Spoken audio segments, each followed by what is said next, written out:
Hello and welcome to They're Just Robots, podcast on robotic control, brought to you by Enforced Social Isolation and Harun Sheikh. Thought you had plenty of friends, more than you could ever really want, but really sometimes they're not what you need. They can't do it all, cause they're only human. True kind of pal would drop all that she's doing. You need a true friend and we've got lots. They're just ROBOTS robots. Hi and welcome back to They're Just Robots. This is episode 9 and it was supposed to start with blank year called and wanted its blank generic thing back. But I think the joke wouldn't be appreciated. So yeah, that's it. Today's episode is a retro one and it goes back to 1988. Somewhere in the lecture notes for WE413 I said that the textbooks we're using for robotic control in this course are somewhat on the older side, being from 2008 and 2010 respectively, so that not all of the advances in machine learning for robotic actuation, sensing and control would be covered there. However, in a paradoxical turn of events, I'm turning to a 1988/1989 paper to start talking about machine learning in robotics. There's a couple of reasons for that. One is that old papers are relatively easy to read when it comes to applications of machine learning. So you will be delighted to open this particular paper and see that you understand all of the machine learning of it and all of the robotics in it. There's that special feeling of reading a sentence and saying, okay, I understood that. Okay, I got that reference. And this paper is definitely a feel-good one for robotics students. Another interesting thing when you read a paper written 30 years ago is looking at the perception of problems in that time era and the question of what's going to happen in the future, because now we do have sort of an insight in what happened in the future. Now, be warned, this is written in 1988, so it was before LeCun's work on convolutional neural networks used for handwritten character identification. So it might not just cover all the fancy things you today imagine neural networks can do. So it gives it a special flavor of classicity in the neural network case. So without further ado, I present you Horn, Jamshidi, and Vadi's Neural Networks in Robotics, a survey. Say that dog is man's best friend. That might very well be true. But every bone that a canine buries, a bot could do better, steadfast and truer. Fetch any stick, bring your papers, slippers, available in fur, and they don't need wax, they're just ROBOTS robots. Right from the beginning, the authors are clear. Neural networks can adaptively learn nonlinear functions that are otherwise hard to represent in compute. Hence, they're good for robotics. I can't say I disagree. When we spoke of the mathematics used in control, motion control, force control, we had a bit of an issue with all the nonlinear and multivariable parts, because simply the mathematical apparatus we learned so far wasn't enough to cover those. Now it turns out that an artificial neural network could handle that on its own. What's not to love about that? As expected, an end of 80s paper is mostly focused on multi-layer perceptrons. and Hopfield networks. I hope you're already familiar with the structure of a multi-layered perceptron, as it's the usual primer in machine learning in general and artificial neural networks in particular. It builds upon the basic model of a neuron, which has certain connections that have certain weights, and based on several inputs to it and an activation function, which is inherently nonlinear, it produces an output. The tunable weights in a neuron allow it to learn things. And a particular strategy of learning called backpropagation, combined with a particular type of deactivation function, which should be continuous and differentiable, allows us to learn things the easy way.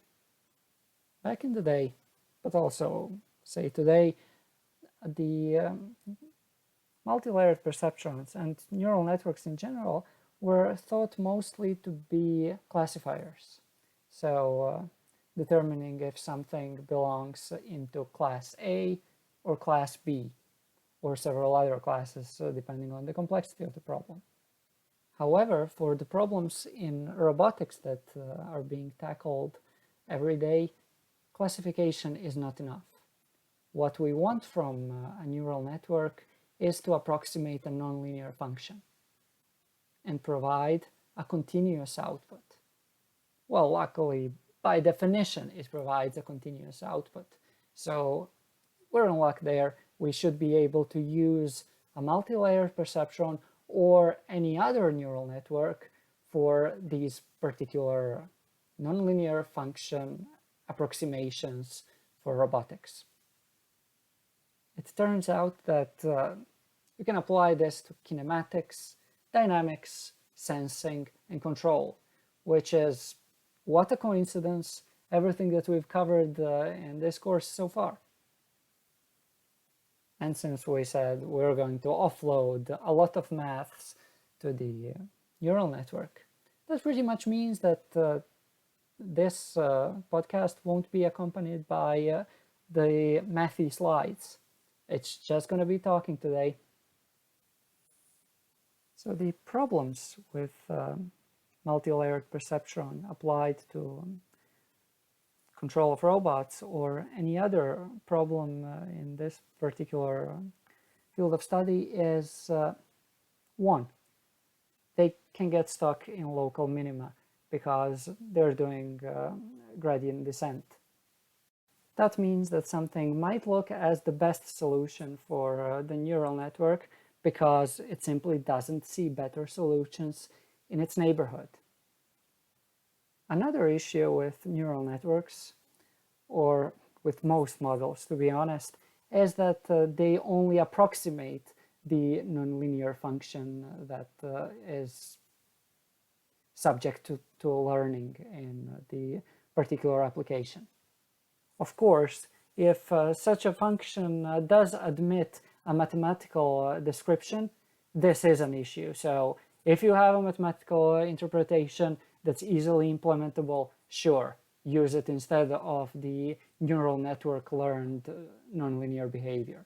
However, if you don't have such a mathematical description, then any approximation will do, and you're completely fine with the neural network or any other means of obtaining the approximated nonlinear behavior.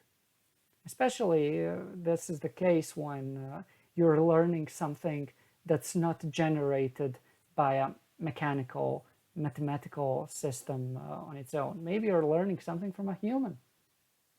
Back in the day, as well as today, the issue of how to determine the optimal size of the network is also a big one. So how many layers? How many neurons? How should it look like? That's all open for different problems of application. And there's always this particular issue of how to pre-program a network. How to incorporate the knowledge, the a priori knowledge you already have about the world, the system, the behavior you're trying to achieve inside of the neural network and don't allow it to just overwrite it by initial randomness. The way how you go about this particular relationship between a priori knowledge and a posteriori learning is something that determines the design of somewhat bigger system. So you will have a relationship between knowledge and learning inside of your neural network or whatever machine learning tool you use for control. In general, if you just use your same old multi-layered perceptron, you can't really provide it with the a priori knowledge.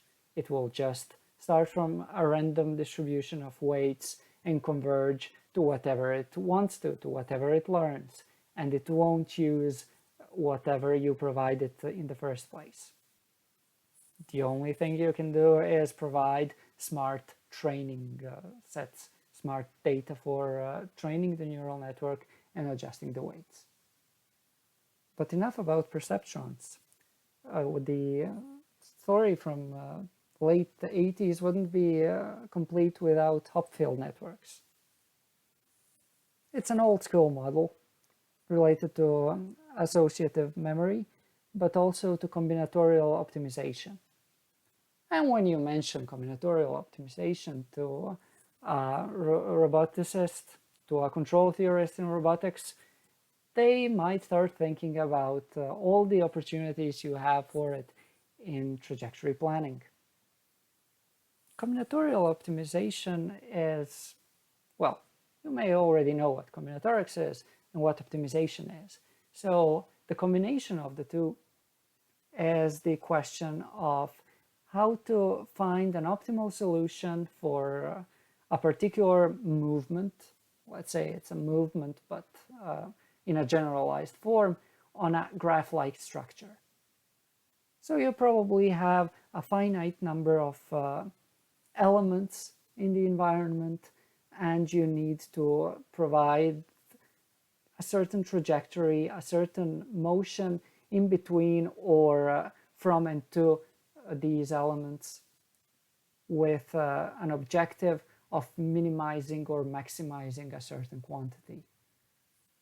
So it's your regular optimization. It's just based on maybe a finite number of combinations on a pretty large space for exploration. You may be familiar with the traveling salesman problem. They need to visit all the elements of the graph, all the nodes, but they need to do it in the shortest time period or with the lowest gas consumption. Lowest gas consumption is actually a good interpretation for this because Hopfield networks are dynamical systems well described by the Lyapunov theory in stability. But since we skipped Lyapunov in previous podcasts, we'll skip it here as well. What's important to note is that Lyapunov is necessarily related to the whole concept of energy minimization, and that's exactly what Hopfield networks do. They aim to find solutions for problems that have the minimal energy. So they will find a path around the system which provides, let's say, minimum resistance, requires minimum work, allows the motion to be as free as possible. And that's rather convenient for robots if you think about it. But then again, there's the issue of converging to all the wrong places, because if you have a local minimum that looks attractive to a Hopfield network, it will hop straight into it and miss probably the global optimum that was somewhere. So it's the shape of the landscape that matters, as always. Is it convex? Is it concave? Does it have these local minima all around, or does it have just one global minimum somewhere in the middle? All that will determine whether Hopfield network performs well or performs very badly. The great primer on robotics is inverted pendulum, or a cart pole, or something you could do when you're bored, balancing a pen or any other elongated stick on your finger. So that sort of a system is a good approximation to a manipulator, let's say. So the motion you're allowed to make is a horizontal one. You have this 1 degree of freedom going back and forth along the x-axis, and you're trying to balance a pole that needs to remain as straight as possible. You drop the pole, you lose. Now, if you do it regularly, mechanically, the pole and the cart that you're moving horizontally are connected with a particular joint, so you get the full range of the angle from, say, 90 to minus 90 or 0 to 180, and you can move the cart along the rail. And now let's say that the cart's behavior is managed by a microcomputer, that the sensors are connected so that you can observe the angle of the pole, and you're trying to achieve the optimal motion of the cart.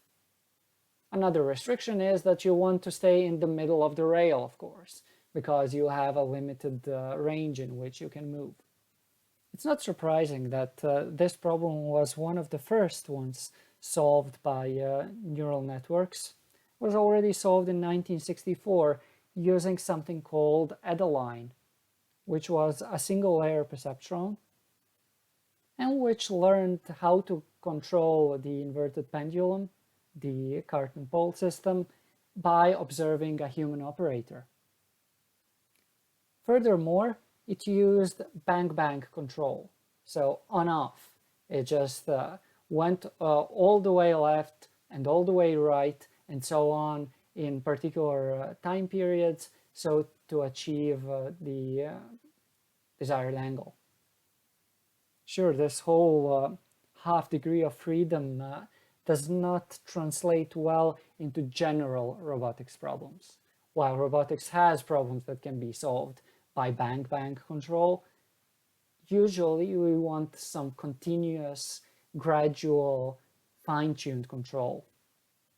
And we sort of don't want to learn everything from humans, from learning by showing. We want the artificial neural network to be able to learn things from regular work, from a model, from something else, because the human might not be the best controller, because the human might have some physiological limits in terms of the reaction time, or in terms of the span they can cover in again a particular time period, or just the levels of concentration and looking ahead. So once engineers and scientists tried to apply the multi-layered perceptron to the problem of the inverted pendulum, they achieved better results than what Adeline had in 1964, and at the same time it was continuous. It wasn't learning from the human. It was pretty much what we want from a robotic controller based on neural networks.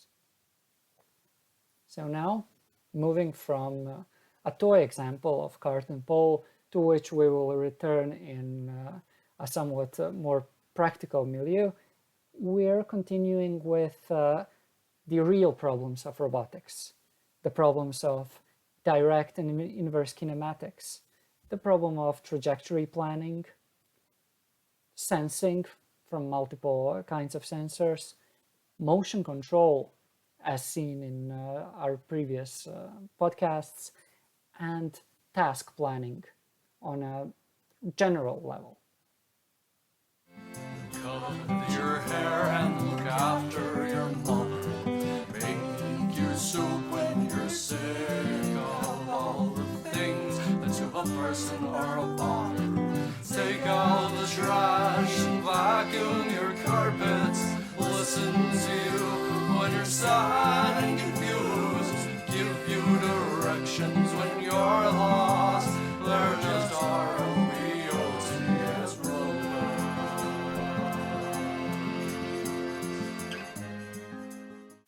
It's great that after just a few weeks in EE413, you understand all these terms and you understand the problems that hide behind them.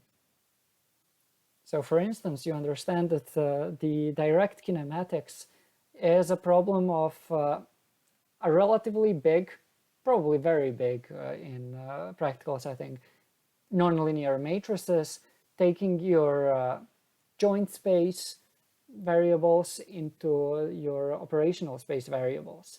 And inverse kinematics doing even worse, even more nonlinear and more computationally demanding movement from the operational space variables into joint space variables. So you either do all this computation at every point in time when you need to jump from one domain to the other, or you let a neural network learn it and run it as many times as you want, as frequent as you need to get from one domain to the other. No maths involved whatsoever anymore. Sure enough, in the old days, it turned out that the inverse kinematics was somewhat numerically inaccurate when performed on neural networks. So it served just as an initial guess. But in hindsight, we can do better now. And it makes so much sense to have a neural network model of kinematics instead of a lot of mathematical equations. The next step, of course, is the dynamics. So how to do, say, direct or inverse dynamics, which are very useful, as we've seen, for control, so that you can have it for feedback and feed forward already. How can we do this through neural networks? Apply a force here, a force there, torque here and torque there, and you will get particular motion. You will get particular accelerations, velocities. So there's a model behind it. There's maths behind it. The maths behind the dynamics of even the simplest robotic manipulators, let's say you have just two joints, they get increasingly complicated because all of the coupling terms, all of the centripetal, centrifugal, Coriolis components, gravity components, of course, and maybe friction, maybe gears and belts, and whatever other coupling elements you might encounter in your system. So that all contributes to whatever model of dynamics you have. Let's say it's an Euler-Lagrange system of equations. So can we replace all that with a black box and just let the neural network learn all the dynamics from scratch? In principle, yes. But what was pointed out in the paper we're reading today is that in a particular publication by Miyamoto in 1988, it was shown that you can start from a model. It's just that the model doesn't have determined coefficients yet. And then you let the neural network fine-tune the coefficients.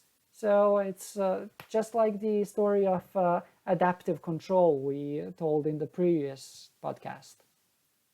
You need to know all the dynamics of the system in the qualitative sense. You need to know all the variables in the system, but you don't need to know any of the numbers in the story. You don't need to know how the relationship between particular coefficients work, because those can be learned as long as you know what you're learning.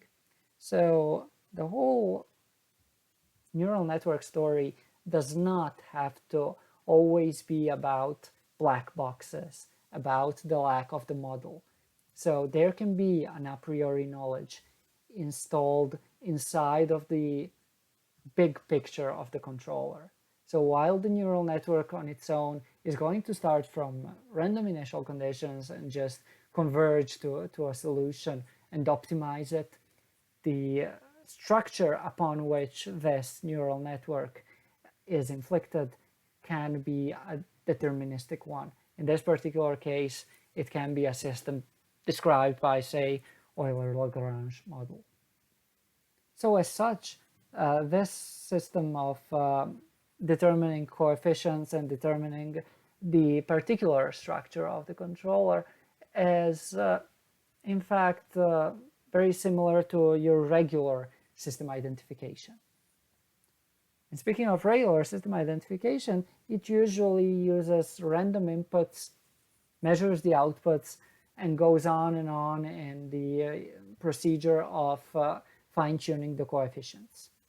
However, in robotics, there's a question of how random can your inputs and outputs really be, because you can't really achieve the whole range usually, especially if you're trying to learn this in your regular work. So you can't really afford your robotic arm to perform certain exotic motion because it's actually performing something useful while you're trying to learn all of its dynamics. So the question is, do you actually get to see all the dynamics? Do you get to see the influence of all the coefficients, of all the equations? And that's a completely different story now. That's, again, the story of how to pick your training data, how to achieve the good coverage of the landscape you're trying to optimize over.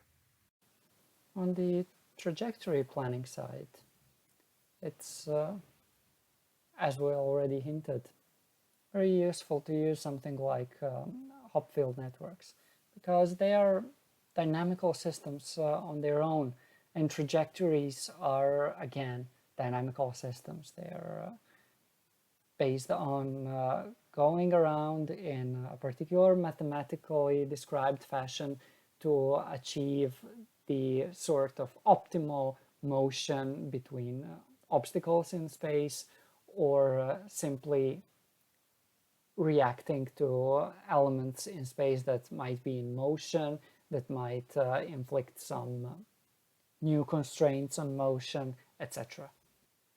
So in Hopfield networks, you again have the landscape defined for your energy optimization story. You have hilltops, you have valleys, and in between them you find your optimal motion, where these hilltops can essentially be the particular obstacles you have in your real space, in your operational space around for the manipulator. It turns out that you can also have a dynamical environment in which an addition of the obstacle changes the energy function for the Hopfield network. So you're solving, say, an online version of your traveling salesman problem, and you're just trying to find an ad hoc solution if a new wild obstacle has appeared, which sort of gets us straight into the question of control. So how to react to changes in the environment, how to react to the force exerted by a robot on the environment, and the environment reacting back to the robot.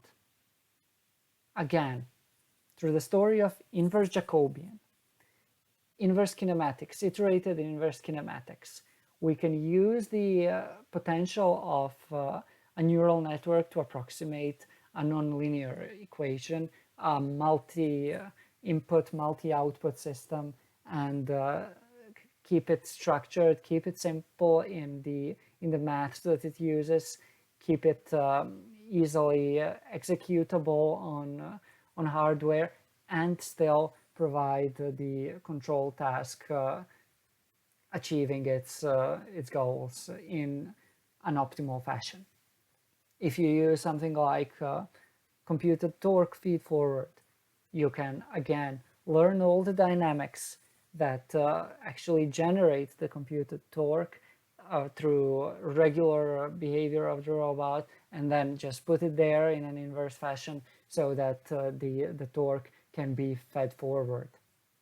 So all of these mechanisms that are known in neural networks for general problems can be applied to problems of robotics. So solving the inverse Jacobian, inverse kinematics, fed forward computed torque, all of that can be done with your regular neural network story. However, the story of robotics and artificial intelligence isn't necessarily coupled. So there have been structures that were invented for robots in particular, inspired by robots, inspired by the idea of robot being an autonomous, almost living thing, an artificial brain for an artificial body. A particularly interesting example of such a system developed for robots in particular is the CMAC. It's the Cerebellar Model Articulation Controller devised by James S. Albus, which is a very Harry Potter-esque name, I'll give you that. And what's also interesting about Albus is that at some point in his career, he wrote a book. Now, sorry for going off on a tangent, but you might be interested at some point. He wrote a book called People's Capitalism, which was an attempt to bridge capitalism and socialism with robots. So let's just put it that way. Albus thought, let's seize the means of production with robots. It's an interesting piece of reading material, I'll give you that. But since it's not strictly related with the course, let's just go back to CMAC. CMAC is the way we say that a lot of machine learning is just glorified logistic regression. Well, CMAC is a glorified lookup table, but that does not reduce its applicability.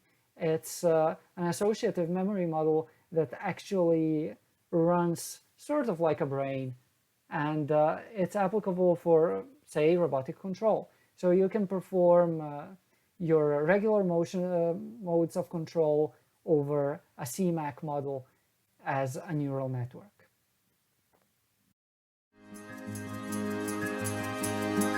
Technology is our Lord, given to us by a friend. Pathways of current and sound, hoping to find a bite that's not sure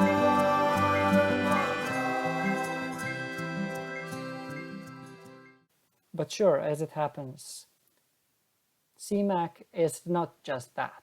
You don't just use it to control the primitive motions, to control the low-level robotic components. It's also there for task planning. So the whole procedure of putting a peg in the hole or turning a crank, all of that can be devised on the high level of a CMAC and then translated into the low-level actions that will still be controlled over CMAC. Because it was devised as a system to rule them all in robotic sense, and to provide all the elements that a human brain would provide for a human. Sure enough, it comes somewhat short of this goal, and it's not a panacea for robotic control. but it is an interesting historical model to be studied, and it can be used as a primer in developing neural networks, in developing artificial intelligence in general for robotic systems, to see what the motivations are and what the scale of it is if we try to solve all the problems at the same time.